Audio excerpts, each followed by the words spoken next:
Hello, and welcome back to the Consummate Athlete Podcast.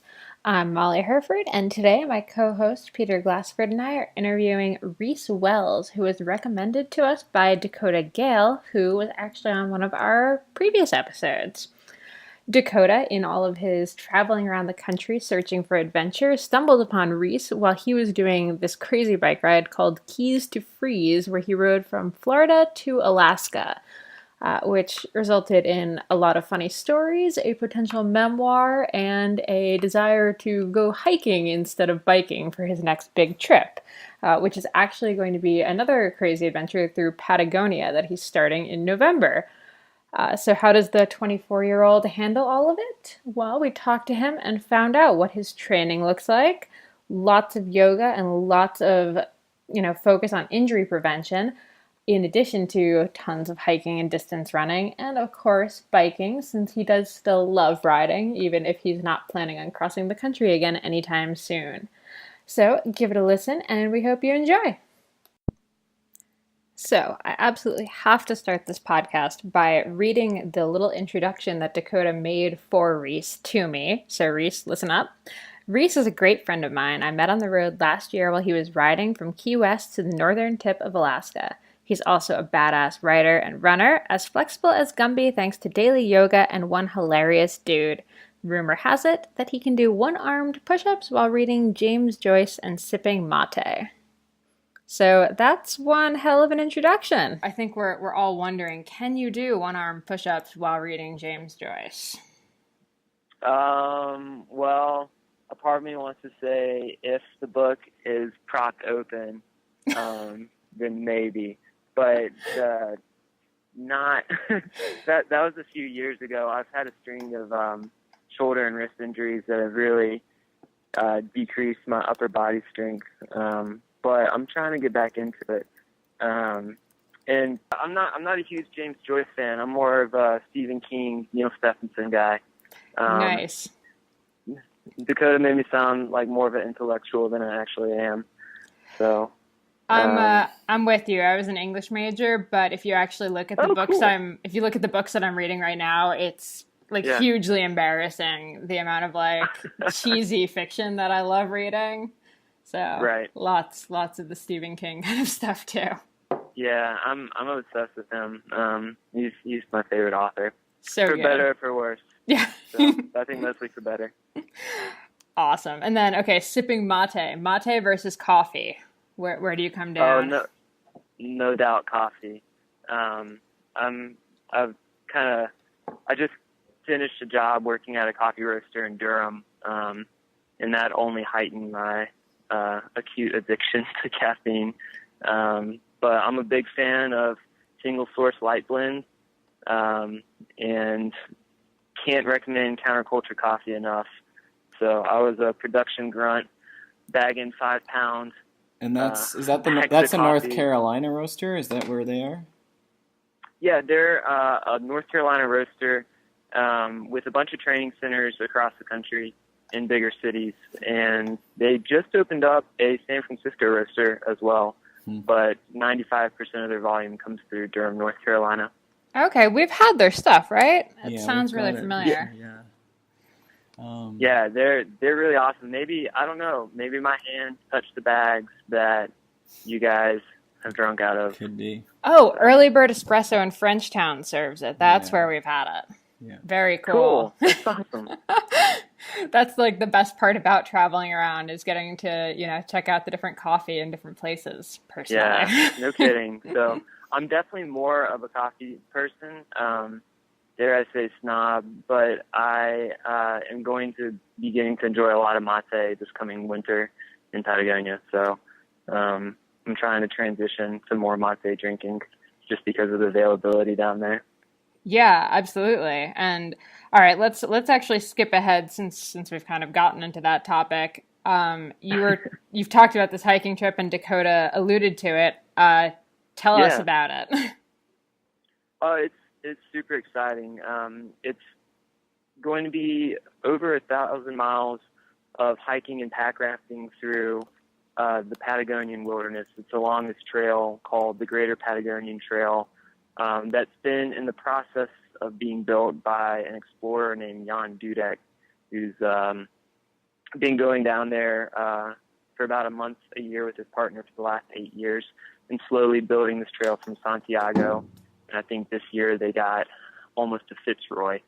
So our group is a group of 4 people: myself, my partner Tierney Hodge, a friend from high school named Tyler Nation, and then a guy that I met last year on a bike trip named Michael Kleinman. We're all going down to do almost like a photojournal experience where we're going to go and talk to people who live there, live in the hills, and do a compare and contrast study and series of this like untouched wilderness, and then go into national parks like Torres del Paine and Patagonia National Parks and see what that sort of protected wilderness is like, and just try to get people's stories who are living down there and get their opinions on this growing globalization and influx of tourists coming to the Patagonian areas. So that's a mouthful, but it's going to be super cool. I've never done a huge backpacking experience like this before. I'm more of a cycle touring guy. Mm-hmm. So I don't know. We're heading down in early November and look to be on the trail for about 5 months. Oh my gosh, that's a really, really long hike. But I guess, 1,000 miles, 5 months seems about right. Do you think you're going to get along with these other 3 guys for 5 months straight? Well, I hope I can get along with Tierney. We've been together for over a year now, but I guess that'll be a pretty good test of our relationship. And then Tyler was on the cross country team with me, and we've kind of kept up with each other since we both went off to different schools. And then Michael Kleinman, we met for about 3 hours last year in Zion National Park. But we vibe really well on Skype, and I like looking at his floating head on my computer screen. Nice. And I think that's a pretty good basis for a friendship. So we'll see what happens. We've I think that the key to any relationship is communication. So as long as we're able to all communicate openly and honestly with each other, I think that it'll all be good. Yeah. So with what you guys are doing, so you'll be sort of blazing behind the person that blazed the trail. So you're kind of checking it out, like seeing how it flows, how people like it, right? How the locals are kind of taking to it. Yeah. Basically, not many people know about this trail. To my knowledge, there haven't been a whole lot of folks going out there and doing the trail and documenting it and really getting into it for more of a documentary style experience. Mm-hmm. So really we've only talked with Jan about the trail and about trying to work with him to better document it and to make it a little bit more accessible for travelers to go down and also be aware of the proper way to do a trek like this in a way that is respectful to the people living there and that is environmentally conscious. So that's kind of our work on the trail. And because it's very new and not a ton of people are doing it, there's a whole lot of variability in the route that we can take and a lot of questions about how we're going to plan for it and do it in a way that is safe for our group. Yeah. So what first made you decide this is what I have to do for 5 months? Well, so after Keys to Freeze, which was the 8,000 mile ride from Florida to Alaska, I came back to the East Coast in North Carolina and experienced what I describe as a few months of cultural depression. And during that time, I realized that I needed to have another trip that I was passionate about and viewed almost as a follow-up to the Keys to Freeze trip. And didn't really want to get back on my bike for a couple of years, so I decided that a hiking trip, which is something that I've always wanted to do for an extended period of time, was the proper adventure. And then I wanted to do something that not many people have done before. And then I've always wanted to go to Patagonia. So everything just kind of lined up that way. And then once I got in touch with Jan about the trail and talked with him some more about it, it just really, really gained a lot of momentum, and is super exciting. I get more and more excited about it. So has anyone done the trail before, like end to end? I think a few people have. Jan has a Wiki Explorer page, which says that there's a few people who have done it. I'm not sure how many, but we won't be the first people to do the majority of the trail. We're actually not starting at the trailhead near Santiago because of timing reasons. We want to do a lot of rafting, and so to do that, we need to be at like fifth of the way down the trail in November so that we can catch some snowmelt and get on the river.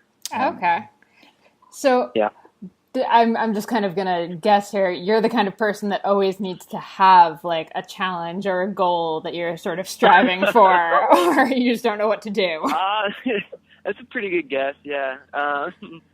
Yeah. I don't. Yeah.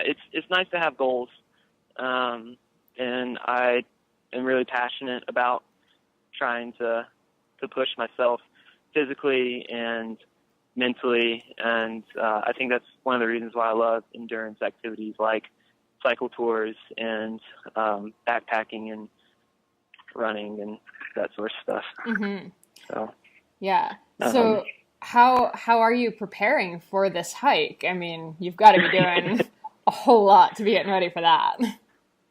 Yeah, I'm very confident about my physical capabilities with this trip. I've been doing some backpacking trips and have a pretty good base of training for multi-week endurance activities. And what I'm most worried about, just because it's a new sport for me, is rafting. But fortunately, the majority of rivers that we'll be on will be pretty simple. It'll be a lot of floating and not too much having to navigate low-class rapids. Nice. So have you been in a boat? Yeah. Like, have you been practicing rafting? Well, I went on my first rafting trip ever this past weekend. Oh, man. And I fell in. But it's actually, it was at the Nantahala Outdoor Center in North Carolina, and it's a pretty commercial river, so they have like a photographer at the one Class 3 section that lasts, I don't know, maybe like 15 years. And so this photographer has this awesome series of 9 pictures of me going from looking really confident on my raft to being in the water and the raft flipped upside down. Awesome. So that was really a wake-up call, and that I should get out on some rivers and start training more seriously. I've just been waiting on a raft to get in the mail. Right. And once I get that, it's going to be a lot of time on the water, so I'm excited about it. So you're going to do a lot before you go, or you mean once you're down there, you're going to be on the water a lot?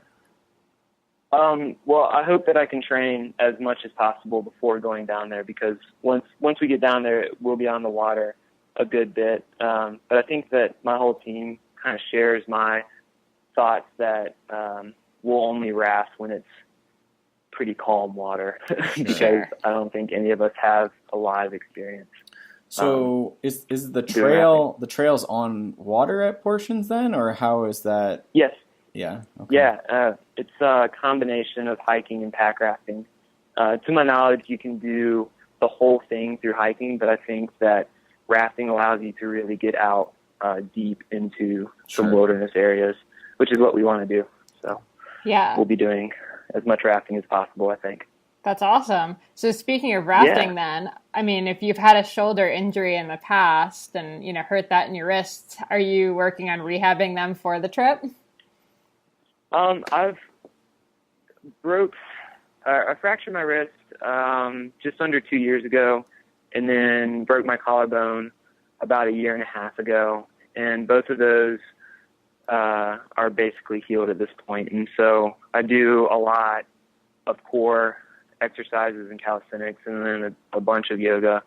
And I think that's really sped along my recovery. So I don't feel any residual pain or loss of flexibility because of those injuries, which I'm really grateful for. Yeah, for sure. So what does a typical week of training look like for you then? It really depends on the week. You know, I think that if I don't have a trip lined up,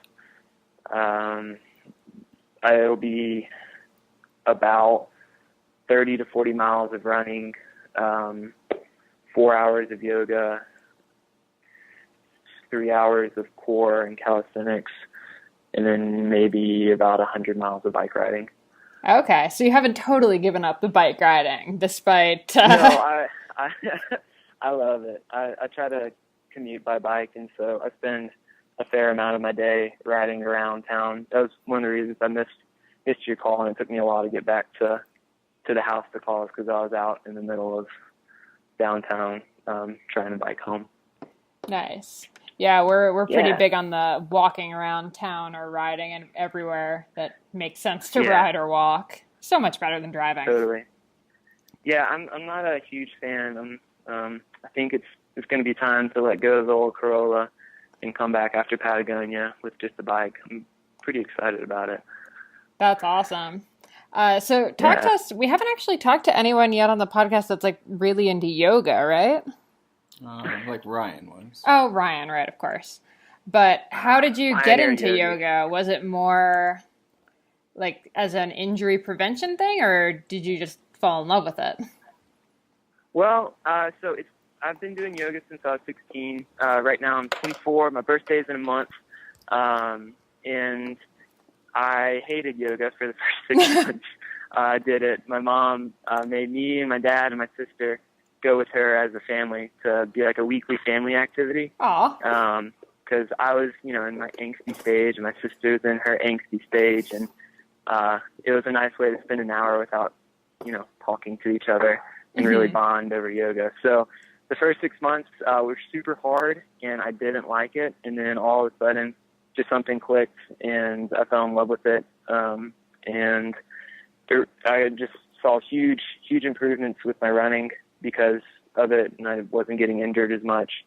So when I was in college and looking for any excuse I could find to not, focus on classes, I started. I did a yoga teacher training and learned a whole lot more about how to teach yoga and how to improve my personal practice without going to a studio, and have really taken that with me since graduating from school, and still do it as often as I can. I just love it. Any teaching? Mental and stress reliever for me, and it makes me feel really good too. Nice. Yeah, like Peter was just saying, do you teach at all, or is it just kind of you wanted to do teacher training just to improve your own practice? I teach my friends, but it's hard with my lifestyle right now for not really for establishing myself in a studio, just because a lot of studios want their teachers to be around for at least a year. Yeah. And, I haven't given myself that opportunity since leaving school. But I really hope that, in a year or two, if I decide I need to be in a place for a year, that I'll be able to get involved with the studio and pick up teaching again. Yeah, it's pretty rare to see male yoga teachers, so I imagine there's at least some demand for it. The couple I've worked with have been amazing, so. Yeah, it's a really cool experience being in the front of the class and directing students. I really enjoy it. When I was in school, I had a good community who let me teach, 10 or 15 people for free every week. And that was really awesome, being on the other side of the mat. Do you, somewhat related, you mentioned cultural depression earlier. Do you find that between these bigger things, like you almost need to go and put down, I don't know if put down roots, but sort of chill and, sort of like you say, just really get into more of a routine type thing, or what do you think? Do you think that's necessary? I think a lot of it is Well, financially, yes. It's really good to be able to be in one place for 6 months and to try to save up Right. for the next trip or pay back whatever, Yeah, for sure. whatever debts I came into from a trip. And so from that sense, it's pretty necessary for me. And I also really, enjoy being around my family and want to spend as much time with them when I'm not on the road. So coming back to North Carolina has been kind of my MO in between trips.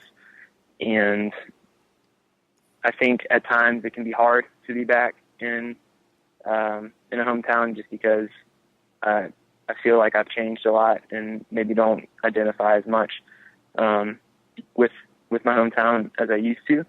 But it's really good to see family. I'm not sure what's going to happen after Patagonia, if I'll be back in North Carolina. I might try to move somewhere else.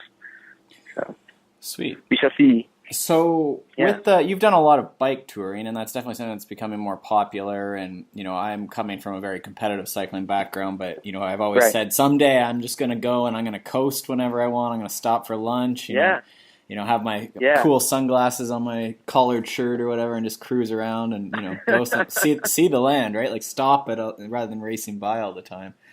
I do not approve of this plan. So when you look at that, like, what would it cost? Like, you went a long way, like that's big from Florida to Alaska, obviously. But like, what do you know? Like a daily cost, or like what if you were going to go coast to coast, like Florida to Cali, right? Like what would be involved there? Like, can you estimate, like, if you took a month or two, like what that would cost per day, or like? Sure. Yeah, totally. So are we talking like you've already got all your gear and you don't need to invest? Yeah, I mean, say you got a bike, road. but maybe you need to get some bags and stuff. But yeah, more like, you're pretty set up with your panniers and stuff, and I assume you would be camping, like the way you do it, you're camping on, wherever you can find a spot to pitch a tent and stuff? Right. Okay. Sure. So the way that we did Keys to Freeze, and the way that it was different from our other trips in that we were involved with an organization called Warm Showers, which is like couch surfing for cycle tours. Yeah, I've heard of it. So it's the same format as couch surfing. The only stipulation is that it's for cycle tours. So the hosts typically know like what needs you have as a bicycle rider, and that typically just means that you've got like a shower and a really big pasta meal waiting for you if they're able to provide dinner. So we did warm showers and couch surfing, and also a lot of times churches and community centers are able to provide a place to sleep for the night. So like in Texas, where we didn't have a whole lot of camping options that weren't just like big RV complexes, we would call a church the morning of or the day before and say, hey, we have 4 cyclists coming through, and we would love if you could, just let us crash on your floor for a night. And a lot of times people would open their doors for us that way. And so it was a really cool opportunity between warm showers and couch surfing, and then also getting involved with community centers and churches to meet people who live there and to get their stories and to talk with them about our trip. So when we could and did have the opportunity to stay indoors and get to meet people, we tried to take that. Okay. But when we got up north of Seattle, it basically became all camping, which was just a really awesome and totally different experience. But with Keys to Freeze, one of our goals was to talk with as many people as we could about their area and their environment, and then also rep the national parks as well. So it was really important to us to get to talk to people and get their stories. Yeah, and you ended up writing, and I don't think you've had it published yet, but you ended up writing a manuscript based on the whole experience. So what's that about? Yeah.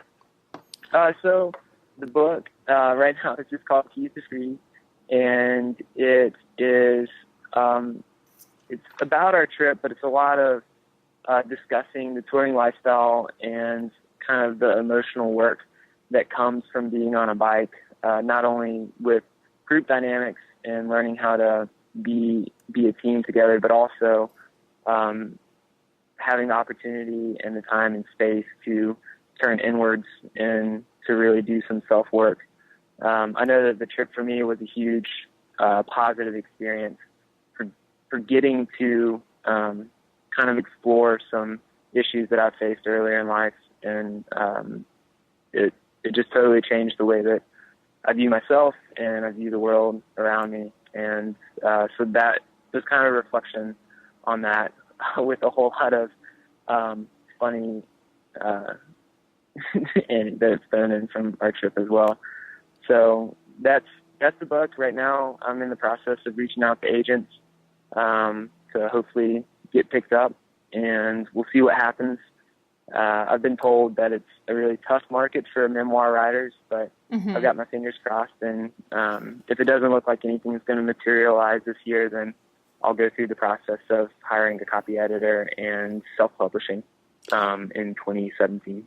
It's a cool idea, though. You hear a lot about, meditation retreats and all sorts of stuff, right? Yeah. But definitely that, especially once, like you say, you get out and you're camping for a few days and, you maybe don't talk to the people you're with for the whole, 8 hours or whatever, you just ride apart or whatever. Right. Like, that definitely could be, it's so rhythmic cycling, and right. you're just staring at, the same horizon for hours. Like you could definitely, like, there's a certain point where there's just you, right? And, totally.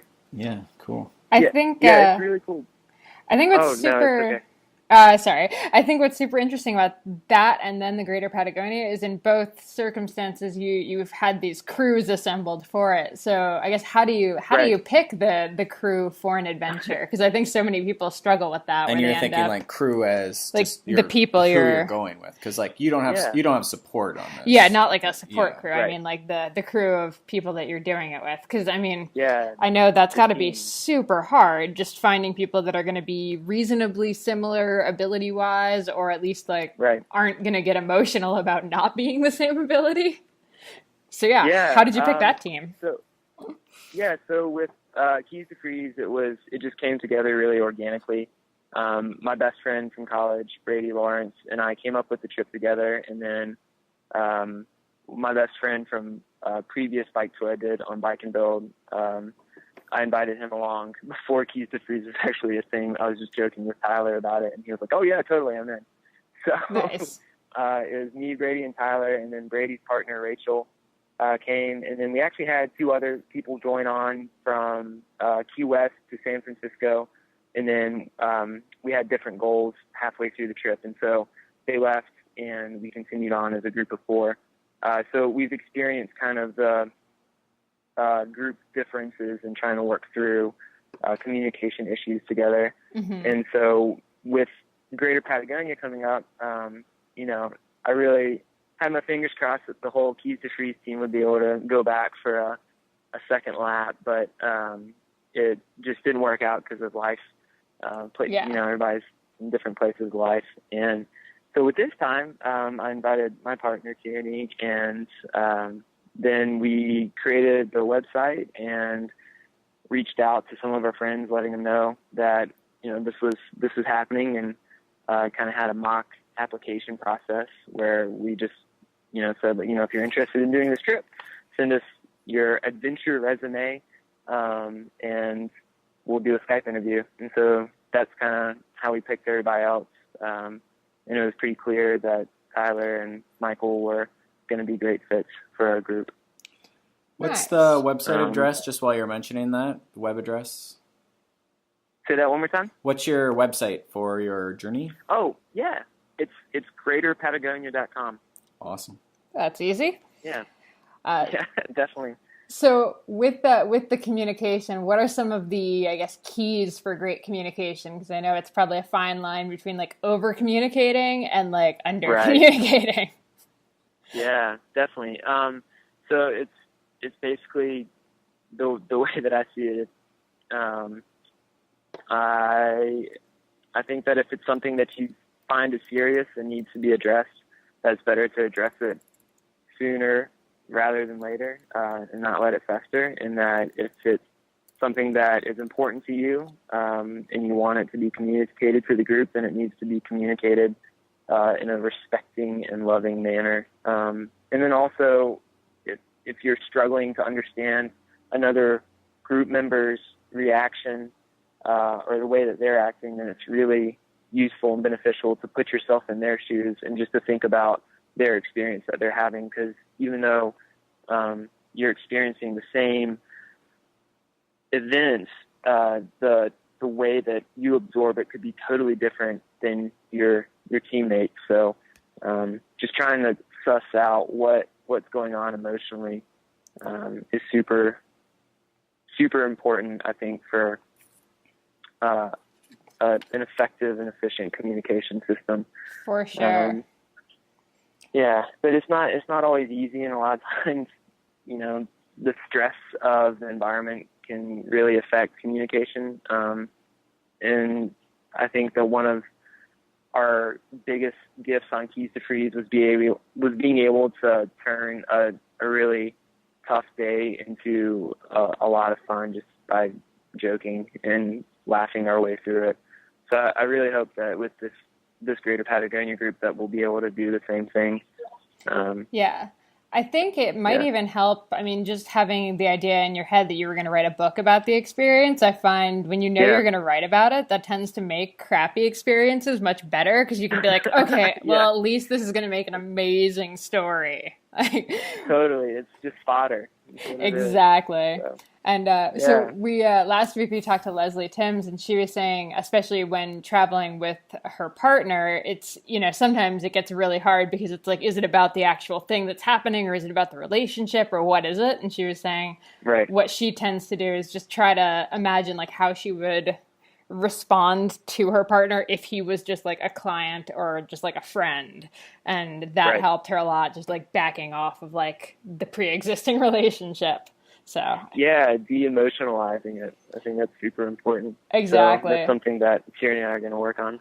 Yeah, well, we always, because we adventure a lot together too, and we always kind of joke with like it's not about the nail, and it's just one of those things where it's like, okay, we're probably just upset because like one of us is really hungry or tired. It's not about like the other person's like deep emotional like distrust of humanity or something like, way more philosophical. It's probably a much more basic thing, but.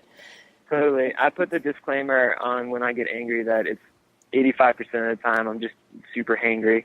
Totally. So I have to get food in me to be a reasonable individual. Yeah, we tend to keep like emergency rations for me sort of hidden all over the place. Otherwise, just stuck in the sofa cushions. Yeah, it just gets rough otherwise. Like just have a snack. Cool. Oh, okay.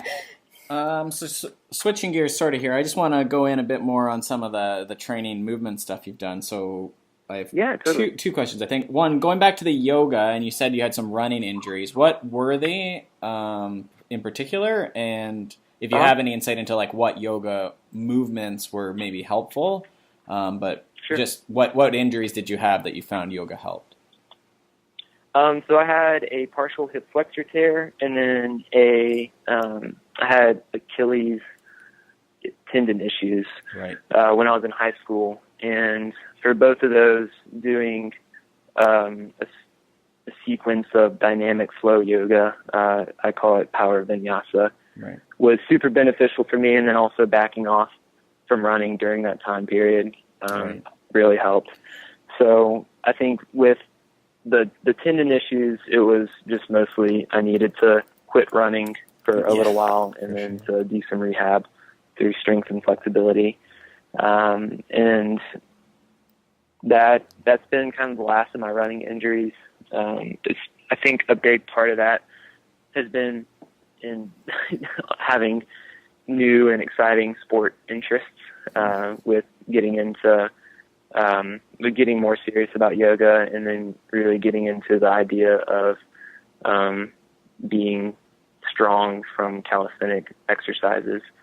I think that just improving my core was one of the best things that I've ever done for my training and experience as an athlete. So in your flow, I would assume you got just your standard, your downward dog and your lunge poses, like all the warrior stuff, right? Like pretty standard. So that's I think going to go after for me both. Personally, my most beneficial time during yoga is a standing flow sequence where I do a series of sun salutations A, which is your standard sun salute, and then doing sun salutation B, which is where you rotate in warrior 1 sequence. Right. And then from there doing warrior 2 standing series, and then triangle standing series.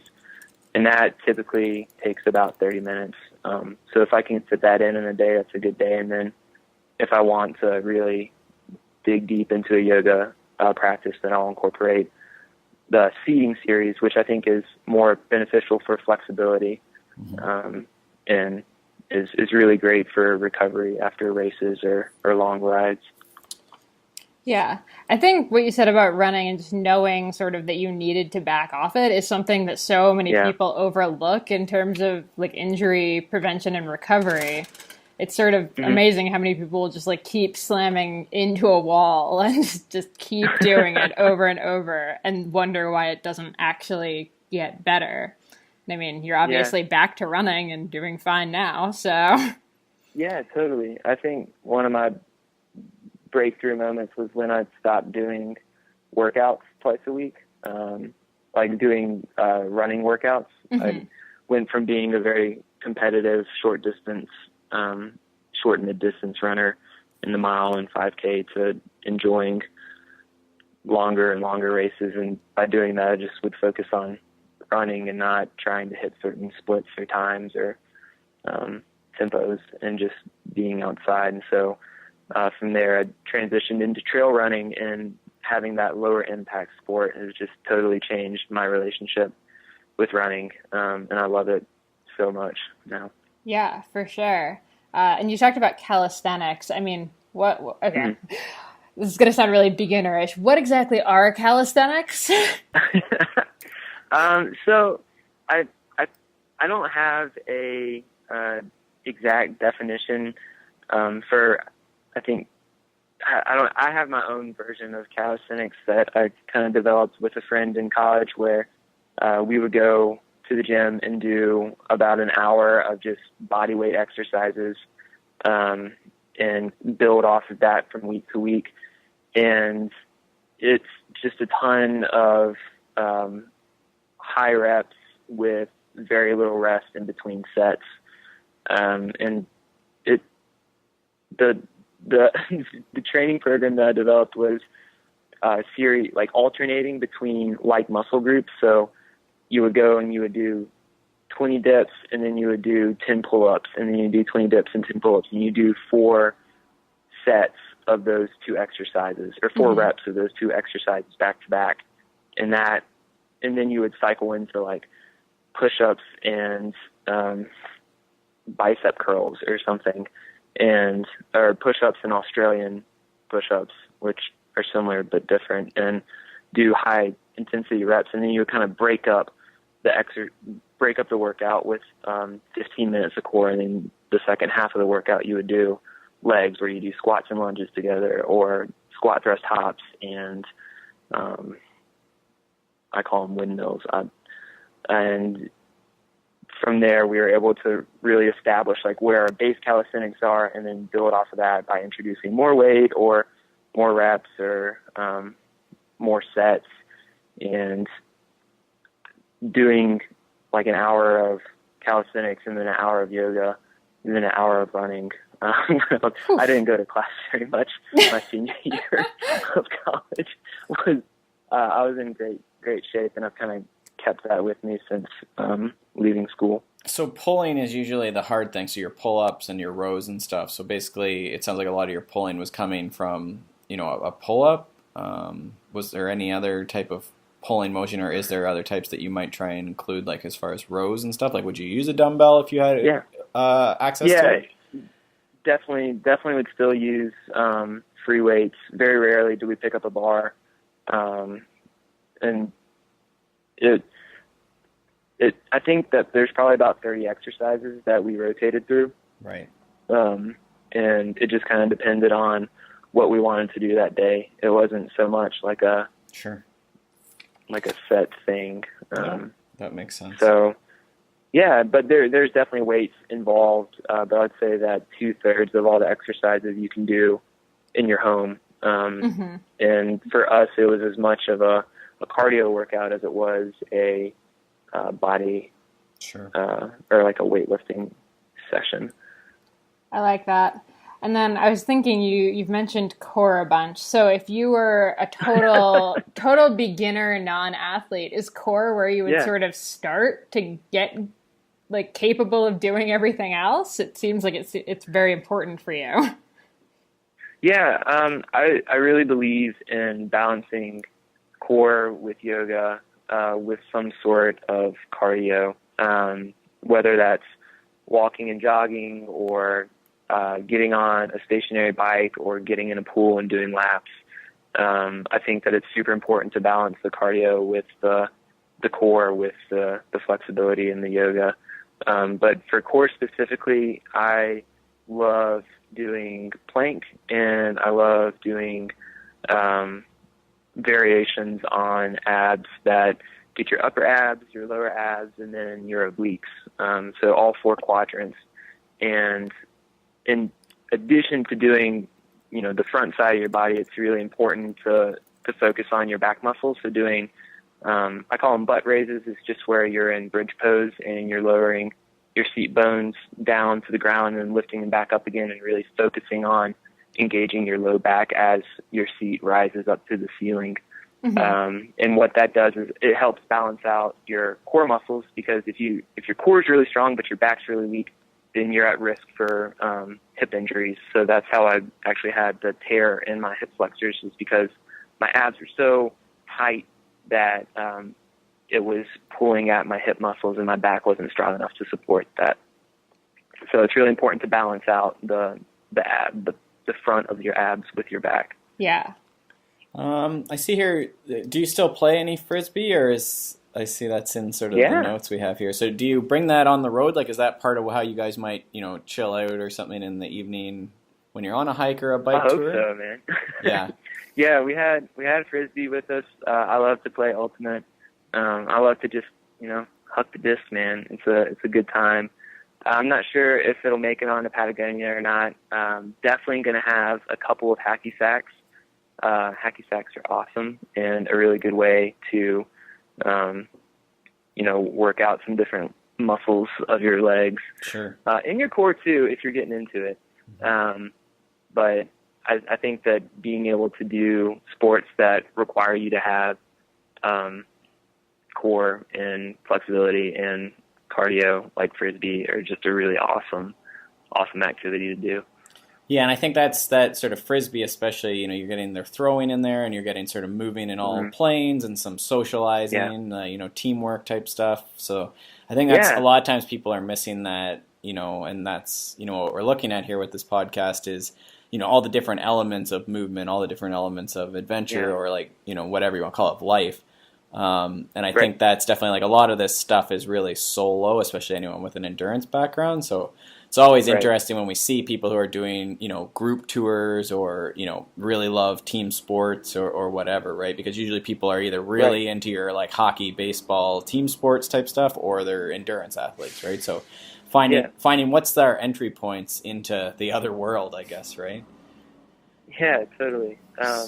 And I can't recommend playing Frisbee enough. And if you've never thrown a Frisbee before, don't let that intimidate you, because it's a steep learning curve, but once you get there, it's like totally opens up your world. So go out there and let the bee for an hour. Yeah. And it feels like something you can do and suck at and not really feel bad about it, because you're still just like playing in a field, right? Like it's not really that embarrassing. Bring your dog and let the dog bring the Frisbee back to you. See, we need a dog. Yeah, that's perfect. Peter's going to be so mad now. Like, now we have another reason. Pro dog category. Yeah. All right. So my last question is just if someone came up to you and was like, man, I want to get started in this long distance touring thing, whether it's biking or hiking, what are a couple pieces of advice you'd give them before they just like get on their bike or like put on their backpack and just go? Yeah. Well, I think that a big part of wanting to get into the lifestyle of touring is, making it happen. I know it sounds like really simple, but I think that a lot of people get kind of caught up in the the gear and the details. And I really believe that the best way to get started is to pick something small and to set a goal and to recruit one or two other people who are interested in it and just to go out and experience it. And I think that from a physical side of it, that it's important to just be confident in your physical abilities. So if you're a new backpacker and you have a 22-mile loop that you want to do through the Linville Gorge in North Carolina, then giving yourself 3 or 4 days to do that, knowing that you're going to carry 40 pounds of weight on your back, and understanding that at times it's going to be really tough, is really important. Just having realistic expectations for what you can do just starting out.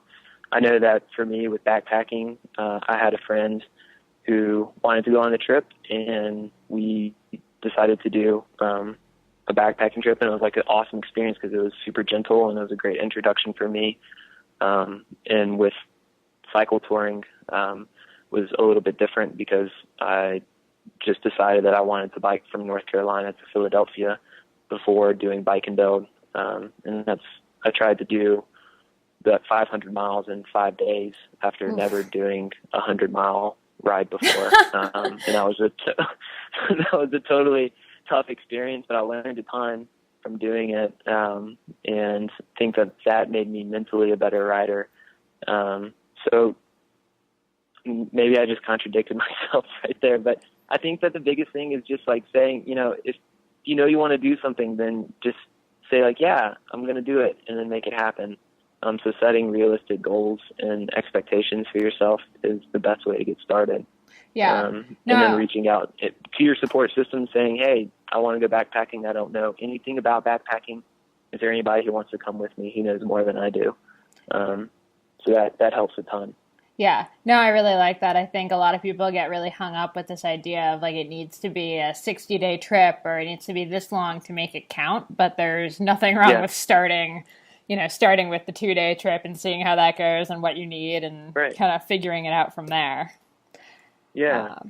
Yeah. Very cool. I definitely agree.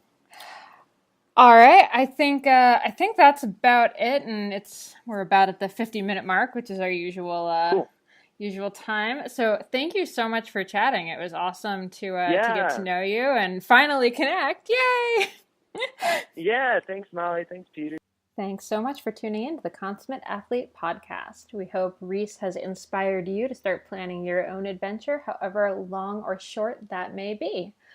In the meantime, you can check out all of the show notes for this podcast over at consummateathlete.com. And of course, if you have any comments, questions, or suggestions for new guests we can have, feel free to tweet at us at Molly J. Herford and at Peter Glassford. Thanks so much, and talk to you soon.